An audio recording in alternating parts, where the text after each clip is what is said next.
नमस्कार दोस्तों। आशा है आप सभी खुश और स्वस्थ होंगे। हम हमेशा सोचते हैं कि हम अपने भविष्य का निर्माण खुद करते हैं, लेकिन क्या ऐसा सच में है? क्या हमारी जिंदगी के हर मोड़ पर जो कुछ घटित होता है वह किसी अन्य शक्ति के द्वारा पहले से तय किया गया है? इस विचार को समझना मानव अस्तित्व का एक गहरा और दिलचस्प पहलू है।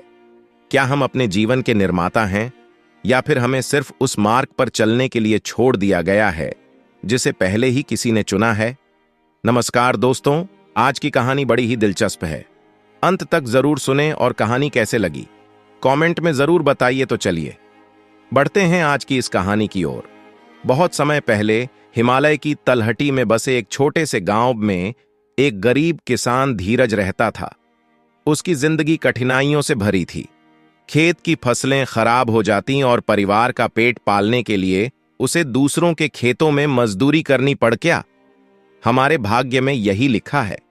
सुमन ने उसे सांत्वना देते हुए कहा, धीरज, मैंने सुना है कि गांव में एक महात्मा आए हैं। लोग कहते हैं कि वे भविष्य का ज्ञान रखते हैं। तुम उनसे जाकर मिलो, शायद तुम्हें अपने सवालों का जवाब मिल है। धीरज को यह सुझाव अच्छा लगा। अगले दिन सूरज उगने से पहले ही वह महात्मा वेदानंद के पास पहुंचा। साधु अपनी कुटिया के बाहर ध्यान में बैठे थे। धीरज ने धीरे से कहा, गुरुदेव, मेरी विनती है कि मुझे कुछ समय दे। गुरुदेव, क्या मेरा भविष्य पहले से तय है? क्या मैं लाख कोशिशें करूं फिर भी कुछ बदल नहीं सकता? महात्मा ने गहरी सांस ली और बोले, धीरज, इस प्रश्न का उत्तर सरल नहीं है। तुम्हें इसे स्वयं अनुभव करना होगा। इसके लिए तुम्हें कुछ परीक्षाओं से गुजरना होगा। क्या तुम तैयार हो? धीरज ने बिना झिझक उत्तर दिया, गुरुदेव, मैं तैयार हूं। मुझे जो भी करना होगा मैं करूंगा। महात्मा ने कहा, पहली परीक्षा तुम्हारे विश्वास की है। पास की पहाड़ी पर चढ़ो। वहां एक सुनहरी घंटी लटक रही है, उसे बजाकर लौट आओ। लेकिन ध्यान रखना, रास्ता कठिन होगा। अगर तुम बीच में हार मान गए तो तुम्हें कुछ नहीं मिलेगा। धीरज ने सहमति में सिर हिलाया और पहाड़ी की ओर बढ़। पहाड़ी की चढ़ाई शुरू होते ही रास्ते में कांटे, पत्थर और फिसलन भरे मोड़ आए। धीरज थक चुका था। उसके मन में विचार आया, क्या सच में ये घंटी बजाने से मेरा भाग्य बदल जाएगा? क्या ये सब व्यर्थ नहीं है? लेकिन तभी उसे अपनी पथ पास पहुंचकर उसने उसे बजाया। जैसे ही घंटी बजी, हवा में एक गूंज उठी, विश्वास रखो। धीरज वापस आया तो महात्मा के पास एक सुंदर नीली चिड़िया बैठी थी। चिड़िया ने अपनी मीठी आवाज में कहा, तुमने विश्वास की, पर बहुत समय पहले एक व्यापारी का बेटा समुद्री यात्रा पर गया। उसने सोचा, मेरे पास अनुभव नहीं है, लेकिन अगर मैं कोशिश करूं और ईश्वर पर विश्वास रखूं तो सब ठीक होगा। रास्ते में तूफान आया, जहाज डूबने वाला था, लेकिन वह युवक खुद को छोड़ने की बजाय कूदकर एक लकड़ी का सहारा लेकर किनारे पहुंचा। बाद में उसी साहस और विश्वास ने उसे महान व्यापारी बना दिया। अगर वह विश्वास न करता तो समुद्र में खो जाता। चिड़िया ने कहा, विश्वास वह ताकत है जो असंभव को संभव बनाती है। तुमने इस परीक्षा में दिखा दिया कि तुम्हारे पास यह ताकत है। आगे बढ़ो, क्योंकि अगली परीक्षा कठिन होगी। धीरज ने महात्मा से पूछा, अब मुझे क्या करना होगा? महात्मा ने मुस्कुराते हुए कहा, तुम्हें कर्म का महत्व समझना होगा। धीरज नदी के उस पार एक बूढ़ा मछुआरा है। उसके पास जाओ और उससे सीखो कि कर्म क्या है। धीरज नदी पार कर मछुआरे के पास पहुंचा। उसने देखा कि बूढ़ा मछुआरा हर दिन मछलियां पकड़ता और उन्हें गरीबों में बांट देता। धीरज ने पूछा, आप इतनी मेहनत से मछलियां पकड़ते हैं और उन्हें बेचने की बजाय दान कर देते हैं, ऐसा क्यों? मछुआरा मुस्कुराया और बोला, बेटा, कर्म सबसे बड़ी संपत्ति है। जब हम दूसरों के लिए कोई अच्छा करते हैं तो हमारा बहुत समय पहले एक राजा ने अपने राज्य में अनाज बांटने का आदेश दिया। एक गरीब किसान ने कहा, मुझे नहीं चाहिए, मैं मेहनत करूंगा और खुद कमाऊंगा। वह राजा को अजीब लगा। उसने किसान को काम दिया और किसान ने अपनी मेहनत से फसल कुछ वर्षों बाद वह इतना सफल हुआ कि राजा ने उसे अपने मंत्रियों में शामिल कर लिया। कर्म का फल धीरे धीरे मिलता है, लेकिन वह स्थायी होता है। महात्मा ने कहा, अब तुम्हें समय का महत्व समझना है। जंगल में एक विशाल वृक्ष है, वहां जाओ और समय के साथ धैर्य रखना सीखो। वृक्ष के नीचे धीरज ने देखा कि सूरज उगता और ढलता है। उसे समझ आया कि हर चीज अपने समय पर होती है। चिड़िया की तीसरी कहानी। चिड़िया वापस आई और बोली, अब सुनो, धैर्य का महत्व, समय की ताकत। एक बार एक कुमार ने एक घड़ा बनाया। उसने उसे पकाने में धैर्य रखा। जो घड़ा जल्दी निकाला गया वह टूट गया, लेकिन जिसने समय लिया वह मजबूत बना। धैर्य के बिना जीवन अधूरा है। महात्मा ने कहा, तुमने तीनों परीक्षाएं पास कर लीं। विश्वास, कर्म और धैर्य, ये तीन चीजें तुम्हारा भविष्य तय करती हैं। अगर तुम इन्हें अपनाते हो तो तुम्हारा भाग्य बदल जाएगा। धीरज ने महात्मा और चिड़िया का धन्यवाद किया। वह अपने गांव लौटकर इन शिक्षाओं को अपने जीवन में उतारने लगा। धीरे धीरे उसकी मेहनत रंग लाई और वह सफल हो गया। हमारा भविष्य हमारे हाथ में है। धीरज ने अपने गांव लौटने के बाद महात्मा और चिड़िया की दी गई शिक्षाओं को पूरी तरह से अपने जीवन में उतार लिया।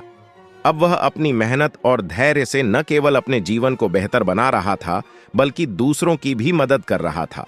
परंतु महात्मा ने उसे कहा था कि जीवन की परीक्षा कभी खत्म नहीं होती, और जैसा कि महात्मा ने बताया था, धीरज की अगली परीक्षा जल्द ही शुरू होने वाली थी।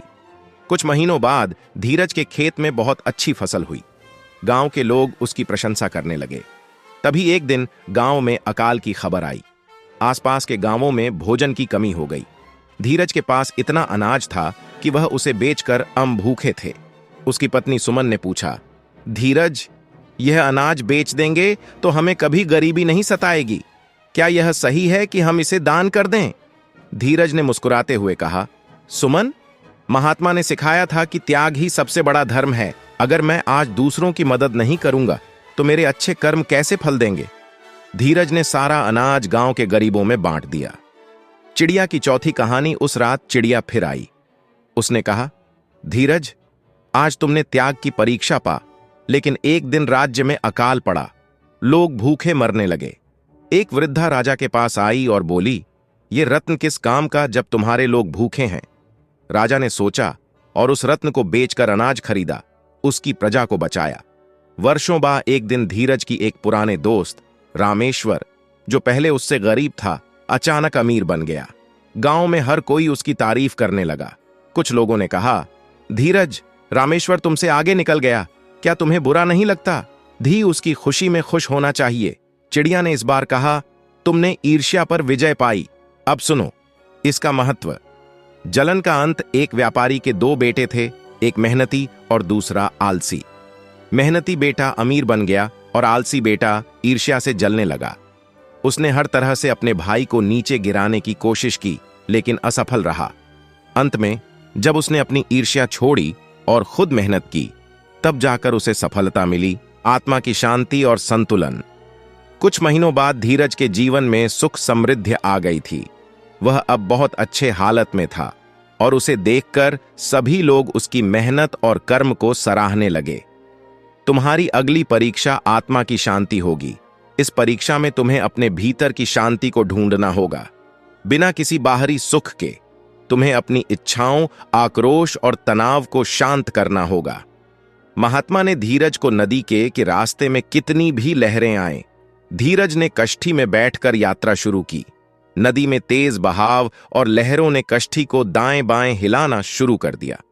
शुरुआत में धीरज घबराया और डरने लगा, लेकिन फिर उसने ध्यान किया और शांति के पार पहुंच गया। चिड़िया की छठी कहानी। जब धीरज वापस महात्मा के पास लौटा तो वहीं चिड़िया फिर से दिखी। चिड़िया ने कहा, तुमने शांति की परीक्षा पास कर ली। अब सुनो शांति का महत्व। बहुत समय पहले एक राजा था जो सद राजा बाबा के पास गया और उनसे शांति का रास्ता पूछे। बाबा ने कहा, शांति बाहरी नहीं बल्कि अंदर से आती है। जब तुम खुद को शांत रखोगे तब तुम दूसरों को भी शांति दे पाओगे। राजा ने बाबा की बात मानी और धीरे धीरे उसने युद्ध को छोड़कर अपने राज्य में शांति की स्थापना की। उसका राज्य समृद्ध हुआ और उसकी संतानें भी शांति का पालन करने लगीं। महात्मा वेदानंद ने कहा, धीरज, तुमने जीवन की सबसे कठिन परीक्षा पास कर ली। अब तुम्हारे पास सभी चीजें हैं। विश्वास, कर्म, धैर्य, त्याग, ईर्ष्या पर विजय और शांति, ये सब तुम्हारे जीवन का हिस्सा बन चुका है। जब तुम अपने कर्मों को सही दिशा में लगाते हो, विश्वास रखते हो, धैर्य रखते हो और अपने भीतर शांति की खोज करते हो, तब भाग्य तुम्हारे साथ होता है। धीरज ने गुरुजी को धन्यवाद दिया और अपने गांव लौट आया। अब वह न केवल अपने लिए बल्कि दूसरों के लिए भी प्रेरणा का स्रोत बन गया। उसने कभी नहीं भुलाया कि जीवन की सच्ची परीक्षा अपने अंदर के गुणों को पहचानने और उनका पालन करने में होती है। जो हम अंदर से हैं, वही हमारे बाहर के संसार को प्रभावित करता है। धीरज का जीवन अब न केवल समृद्ध था, बल्कि उसे सच्ची शांति और संतोष मिल चुका था, और वह जानता था कि किसी भी कठिनाई या परीक्षा का असली समाधान तुम्हारा भविष्य पहले से तय नहीं है। यह तुम्हारे कर्म, विश्वास, धैर्य या त्याग और ईर्ष्या से मुक्त सोच पर निर्भर करता है। तुमने इन 5 परीक्षाओं को पार किया। अब तुम्हारे जीवन में जो भी आएगा, वह तुम्हारे खुद के कर्मों का फल होगा। धीरज ने गुरुजी और चिड़िया का धन्यवाद किया। उसने ठान लिया कि वह अपने जीवन में इन सीखों को हमेशा याद रखेगा और दूसरों को भी प्रेरित करेगा। अंतिम सीख: हमारा भविष्य हमारे कर्मों, विश्वास और धैर्य से बनता है। अगर हम सच्चे मन से मेहनत करें और दूसरों के प्रति उदार रहें, तो कोई भी ताकत हमारे भाग्य को बदलने से नहीं रोक सकती। वीडियो देखने के लिए धन्यवाद। बुद्ध के अधिक प्रेरक उद्धरणों और जीवन बदलने वाले ज्ञान के लिए हमारे चैनल को सब्सक्राइब करना न भूलें।